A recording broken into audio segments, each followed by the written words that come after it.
आज छाननी आयोजित करण्यात आली होती. छाननीमध्ये किती अर्ज या ठिकाणी झाले?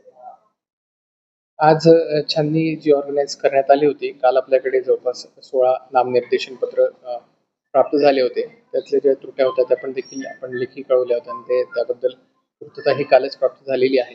सर्व जे त्याच्यामधल्या बारकाई आहेत त्या सर्वांबाबत आपण आज स्क्रुटिनीमध्ये कालही आपण संध्याकाळी सर्व नोटीस बोर्डांवरती आपण हे अर्ज लावलेले होते.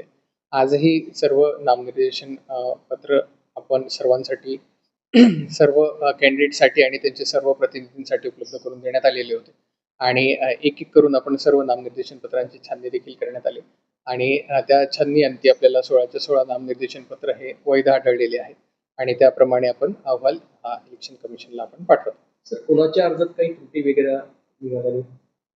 ज्या त्रुट्या होत्या त्या कालच आपण त्यांना लेखी स्वरूपात कळवण्याबाबत हे असं मॅन्डेटरी असतं, ते आपण लेखी स्वरूपामध्ये त्रुट्या त्यांना कळवलेल्या पण होत्या. ते स्क्रुटिनीच्या आधीपर्यंत आपल्याला त्या त्रुट्यांची पूर्तता करण्यापर्यंत त्यांना वेळ असते. आपण ते देखील त्यांना लेखी स्वरूपात कळवलं होतं, परंतु कालच संध्याकाळपर्यंत ह्या सगळ्या त्रुट्या ज्या आहेत त्या परिपूर्ण करून आपल्याला कार्यालयीन वेळेमध्ये ह्या सर्व प्राप्त झाल्या देखील होत्या आणि त्याप्रमाणे आज आपण स्क्रुटिनी करत असताना कुठल्याही कॅन्डिडेटनी किंवा त्यांच्या प्रतिनिधींनी इतर कुठल्याही कॅन्डिडेटबद्दल कुठलेही ऑब्जेक्शन रेज केलं नाही. त्यांना सर्वांना सर्व अर्ज जे आहेत ते अवलोकनासाठी आपण दिलेले होते आणि प्रत्येक अर्जाची एक एक करून आपण छाननी देखील सर्वांच्या समोर केलेली आहे आणि त्यामध्ये कुठलेही आपल्याला ऑब्जेक्शन्स देखील प्राप्त झालेले नाहीत. हे सर्व अर्ज वैध ठरले. किती उमेदवार आता रिंगणात आहेत? सद्यस्थितीमध्ये 16 उमेदवार आपल्याकडे रिंगणात.